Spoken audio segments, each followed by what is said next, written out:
Welcome to another episode of What the Media Want. I'm your host, Nikki Snell, founder of Pressloft, and in each episode I chat with leading journalists, bloggers and content creators to help PRs understand what they're looking for, from the stories they cover to how to pitch to them more effectively. And in this episode, I'm delighted to welcome Alison Davidson, editor of the English Home magazine. So Alison has worked in interiors and lifestyle publishing for 30 years, both on staff as home editor of various top titles, as well as many years as a freelance journalist. She's also styled for a huge variety of brands, written blog and social content, and worked for interior designers. So welcome, Alison. It's great to have you on. Well, it's nice to see you, Nicola. Thanks for having me. You're welcome. So it'd be really great to start with a summary of how you first started out in your career. Right. Well, I went back to college as a mature student, and I was at the London College of Fashion doing fashion journalism. Because I was a mature student, I was probably a bit too old for fashion. It's very much a young woman's game. So I was actually doing lots of freelance work for Living magazine, which is no more. And when I was working for them, their deputy home editor left and they wanted someone to stand in. So I stood in until they found someone, and then they offered me the job. And I've been in interiors ever since. So that was the kind of 90s. Amazing. And so now you're editor of the English Home. Congratulations on that. Wonderful. Thank you very much. I'm loving it. And it's quite recently, you've recently started. So tell me what's involved so far. Right. Well, I mean, it's a bit like, because I worked for Future and I worked for Hearst, I've worked for all the big publishing agencies, and they've all changed massively over the years. But being here, it's just like it was in the old days. So we still have a sub art department, and we just run through the different features in the way that it always used to work. There is a digital team. They're a bit behind the curve on digital, but that's something that we're building on hugely. So we work very closely with the digital team. But essentially, it's just like proper magazine, print journalism. We write the features, we freelance some things out, we put it together. We have an American issue as well, US edition, which goes out 4 or 5 times a year, I think, which is basically the same content, but we always put a new cover on the front, something that's traditionally English, like a Cotswold country cottage is the latest one, or like a Georgian townhouse, because obviously that's what the Americans like. So yeah, it's really lovely. And so just to go into a bit more detail for the audience about the magazine itself, can you tell us a little bit more about it, what it stands for, what you publish? Right. Well, as it's the English Home, it is traditional English living. So we have very traditional homes. We're very picky about the kind of homes we take on. And then we do features on things, the usual stuff like kitchens. We don't do kitchens or bathrooms that often. I mean, at the moment, we're working on the country issue, which is for August. And that's got country kitchens in it. We have a feature which is the essential elements of a country home, which is really useful. So it's kind of how to use art in the home, different fabrics, buying the right furniture, placing the right furniture, that kind of thing. But everything is to do with a traditional country home. We have a thing called design discoveries, which are companies that we believe are right for our audience. And that's always in the magazine. That's always a 2-page. We do an insider knowledge, which we kind of do a deep dive into something particular, which could be anything. Can't think off the top of my head. But the houses are the main part. And then we have decorating stories, which are always traditional homes. Incredible. And so in terms of your metrics, are there any key metrics that you can share? Well, I can tell you that we have the circulation is 62,000. We have 13 UK editions, 6 North American editions. We have a big subscriber base, that's just over 47,000, and a 210,000 print readership. So very strong for magazines as they are at the moment. The English Home outperforms a lot of other similar titles. We have the second highest number of subscribers in the home interest category, and its international circulation is close to double that of its nearest competitor. We do sell more overseas copies than House and Garden, Homes and Gardens, and World of Interiors, which is pretty incredible, actually. Incredible. So do you tend to feature purely English brands or brands that are available in America as well? Is that something that you're looking for? It's generally English brands, because we find that if the Americans want it, they'll buy it from over here. It's not something that we set out to do if they do have a link in America or they sell in America, it doesn't really matter because obviously with global trade the way it is, Americans can buy anything they want from here. So it's not really an issue. It doesn't really come into it. Great. And so what's a typical demographic look like for your readers? Mainly female, A and B, 45 plus. They're usually long-term homeowners who've decorated several properties, and they're high affluent shoppers. They know their stuff. You know, we don't do how to do features or what can I say, hacks, because they know what they're doing. They've done it before. They want quality. We've talked a little bit about, you know, how the industry's changed, how you're moving into digital. You have a whopping 125,000 followers on Instagram, which is incredible. And it'd be lovely to hear more about what sort of content you share on your socials and if there's an opportunity for PRs to pitch to that, or if it's just a reproduction of what you're putting in the publication. It generally tends to be what's going into the publication. So we'll have, like if we do a hallway feature, for example, that will go from the magazine online, or it might be that we just take a series of hallways from the house features and put that online. But it tends to be beautiful homes, and we've just done outdoor living, seasonal features, beautiful rooms, gifting and decorating at Christmas, that kind of thing. We featured, because Emma Bridgewater won, what was it she got? OBE, was it? Or an MBE? Anyway, a dame. She's made a dame, wasn't she, in the King's Honours? So we did a big push on that, and because that's perfect for our readers. So topical things like that we always put in on Instagram and on our social channels. And we've noticed that we've got a lot of client images going in from Pressloft into print, and they're now also being shared on socials, and the engagement is huge. So it's another reason for PRs to really engage with you guys. So in terms of newsletters, is that something that you do? We do them. They're weekly ones. Actually, that's where the Dame Emma Bridgewater went on. That was on the newsletter. So yes, we do that every week. And we did Chelsea Flower Show, and we do Decorex, and all of the main trade. Warehouse went on there. There's just been. So yeah, it tends to be trends, exhibitions. We normally have a selection of about 5 articles on each newsletter, and it goes out on a Monday every week. Is it generally content that's in the print title that's being reproduced, or did you say that there was additional content going? No, there is additional content. Yeah, I mean, if we've because obviously we're working, a few months ahead. So if it's something that's current, that's where we can put it straight online. Whereas it's too late, it's missed the deadline in the magazine. So then it's got a place online. So that works quite well. Brilliant. So there's opportunities again for PRs to pitch for the online content and then maybe appear in the newsletter as well. So what's next for the publication? Is there anything that you can share that's coming up? Well, I mean, when I came in, I thought, oh, do they really want to do a whole revamp, which is normally what happens? But they don't. Everyone's very happy with the way it runs. We've got a great readership. It looks fantastic. So I've just been brought in to steer the ship, basically, and make small tweaks, but generally just keep it as it is. They're very happy with it. What sort of brands and products do you tend to feature in the magazine? Well, any of the kind of top British brands, like people like Soane London, GP&J Baker, Farrow & Ball, Mylands, any of the really traditional companies. In fact, we've got a feature coming up because the magazine's 25 years old. So we're going to do 25 years of craftsmanship. So that will bring in all of those companies that have been with us along the ride. People like Urquhart, even though they've been around for longer than 25 years, but great British companies that are still thriving and fit into our readership. So a lot of furniture companies, antiques, art, anything like that. So it sounds like a great opportunity for PRs to pitch if they have one of those suitable brands. So I've got a question around how you blend the heritage style with keeping it up with newer trends and current interests.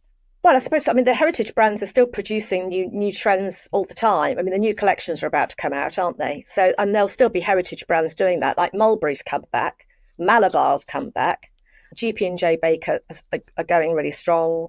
So all of those companies still produce new collections the whole time. And there's new tableware, new wallpapers, all of that kind of thing, really. So it does evolve. I mean, they're not standing still because they won't be in business. So they have to keep evolving. So we just feature what we think is right for us and right for our readership.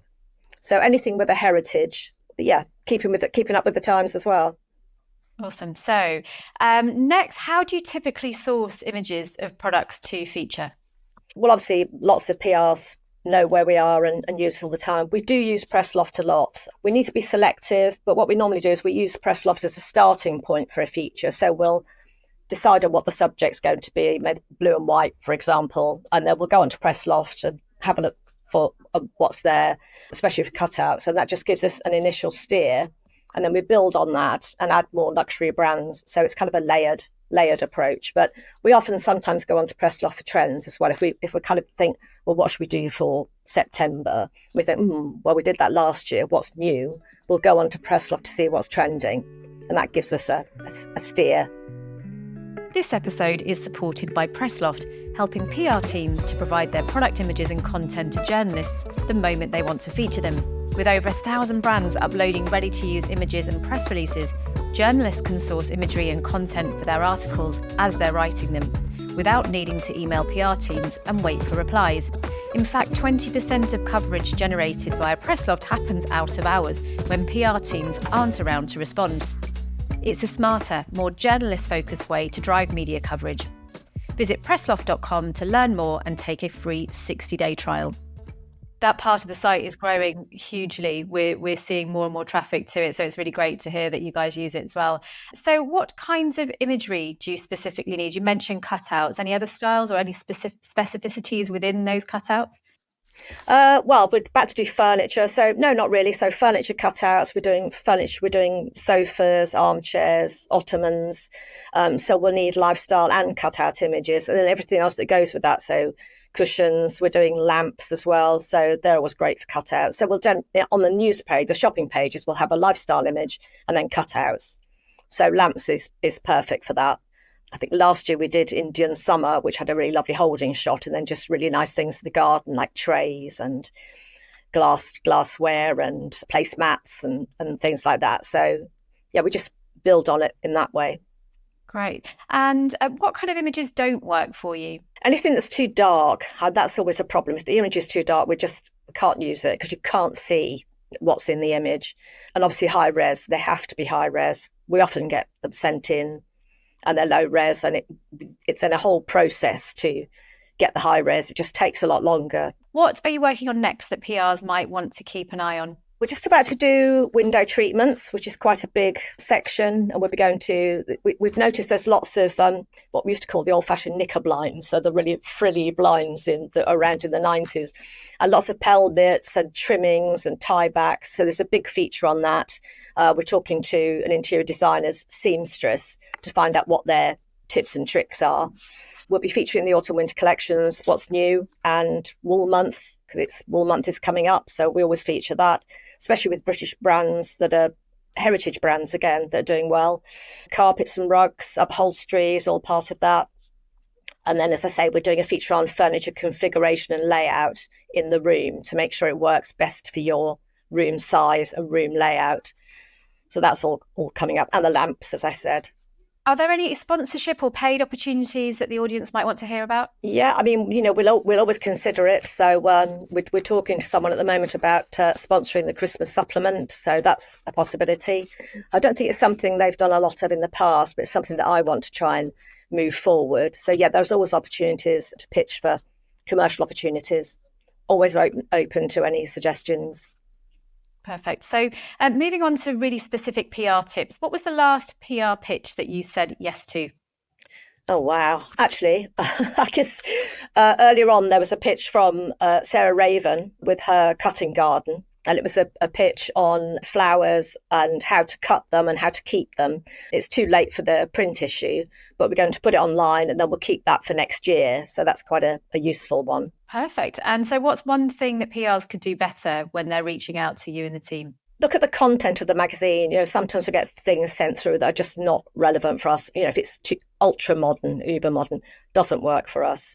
We do use bright colours. That's not a problem. Anything uber modern, we just won't feature. It's got to be traditional. It's got to be heritage, or certainly look heritage or look traditional, and nothing too cheap, which sounds awful, but we are a premium magazine, so it's got to be that end of the market. So lead times, how far in advance do you work with your editorial content? And is this different for print versus online? Yes, absolutely. And we don't work that far ahead with print, although we have already planned out September. We haven't planned out October yet, but there will be certain things. So, for instance, we're working on the August issue at the moment, and that goes to press on the 4th of July. So it's quite short lead time. But that doesn't mean to say if people send stuff to us, we'll just put it in a folder for later on in the year. As far as online is concerned, that can be right up to the wire. So something that comes in today could go out tomorrow because we've got a dedicated person just working on the English home. So, and she's always open to suggestions. And is there a time that's best not to pitch? Well, probably near to deadline. Fridays are normally tricky. Or when we're trying to send the UK and the US issues, like in August, for example, we've got the main issue, the US issue, and the Christmas supplement going to print. So that's going to be really, really busy. So we've kind of said no holidays during that time if possible, because there's a lot to get through. But then we might be short of stuff. So we'll always look at anything that's sent through. Great. And in terms of Christmas, when do you start? And have you got any inside info on what you're going to be covering? We've had a conversation with a company this morning about that. So what we need to do is to see what's coming out. We've had not very much. Some of the companies have sent stuff. Some of our favourite companies have sent stuff through already because they've got their images and they know that we need it early. So we'll plan that out probably this week or early next week, certainly for the supplement, because that has to go at the same time as the US issue, whereas the main Christmas won't go for another couple of months. So we're having to be quite careful about what we use for the US issue because we might want to keep it for the UK issue. So around about now, because of the supplement for Christmas, and it just depends on the themes, depends what comes up, but it'll generally be things like decorating ideas, Christmas trees, hallway setups, wrapping, tableware, obviously, dining and decorations. Although decorations is probably less so. And what are some PR pet peeves for you? Not sending high-res images. When PRs keep sending information when we've said it's not relevant, if we've said it's not right for us, don't keep sending it. In terms of press releases, do you like receiving them? And what makes a good one stand out? Yeah, absolutely. When they're well written and there is an understanding of the subject. My pet hate is that if you get a press release with no images on it, we work in a visual medium, so I want to see pictures, and I don't want to go to a link because that's another job. I know it sounds ridiculous, but if you can't see the picture straight away, when everyone's so busy, you just move on. So links on press releases don't work for me personally. They might work for other people, but I want to see what they're talking about. It's something I've heard in, I think, every episode so far. It's the same. So there we are then. Yeah, low res embedded within, copy, but not overdoing the copy, clear subject heading, so you know what you're going to be clicking into. So yeah, that sounds great. And roughly how many press releases do you and the team get sent each day? Oh, wow. I'd say about 80 to 100. It's quite a lot. Yeah, competitive game it is. Yeah, I mean, I have to say the one thing I find very useful is because you're always, certainly for the online features, you're always looking for expert comment. Quite a lot of companies will send a bit of expert comment in a press release, whether you've asked for it or not. And quite often I just keep that and file it. And then if you're writing a feature, you think, oh, I've got that information somewhere. And you don't have to go out and ask for it and wait because the PR's got to go to the client and ask for this information. So that is quite useful, actually. Great. So you're okay with using a quote that is within a press release without having to get it rewritten or re-quoted, should say. Yeah. Okay, that's really helpful. So do you get sent many samples? Not that many. We get sort of fabric samples and wallpaper samples, but no, not really. Okay, and do you attend many press events? I do, yeah. I mean, most of my team are in Cheltenham, so they don't get to go to the press events unless it's the big ones like Wow House and Decorex. But I try and go to them, depending on how busy we are, because I'm in London 3 days a week, so it's easier for me. I work from home 2 days a week, in the office 3 days a week, so I will always try and go if it's relevant. Great. So you're the one to send those important press invites to. There isn't really anybody else, to be honest, unless it's out of town. If they're down in the Cotswolds or near Cheltenham, then the other girls may go. But most things are up here, aren't they? So yeah, absolutely. So great tips about press release format, which we've been banging on about, your cutouts, your lifestyles, your lead times, your research, make sure you're doing your research. So really, really great. And just my last question is, outside of work, what is it that you love to do to switch off? well, funnily enough, I went down to the coast at the weekend, went for a swim in the sea. I love sea swimming, although I'm not sure I can do the cold water swimming, but I keep saying I'm going to try. I love to read. I love going to the cinema. There's a really great cinema in my local town. So I'm a member of that. So I go usually about once a week with a friend who's also really keen. I make art collages for cards and for pictures, not commercially, and no one will buy them. I just like doing them. And it's always like bits of paper from magazines. It's kind of in my world, in my sphere, if you like. And I like to mooch around vintage fairs. I like to sew. I've got a thing about making quilts. I really don't know why, but I started off with a cock quilt when my daughter was born, and it's just carried on. So I've got a house full of quilts, and I love to travel. So lots and lots of creativity and travel and exploring vintage markets. Sounds wonderful. Great. Well, thank you so much. There's no more room in the house, mind you. The house is full, but no samples. Well, it's been really lovely having you on. Thanks so much for your time. Thank you, Nicola. We'll share all the details in the show notes and look forward to seeing you again soon. Okay, thanks very much indeed. Thanks for listening to What the Media Want. If you found today's episode useful, we'd love it if you subscribed, shared with a colleague, or left us a quick review. This podcast is supported by Pressloft. If you're in PR and want to make it easier for journalists to feature your brand, take a free 60-day trial at pressloft.com.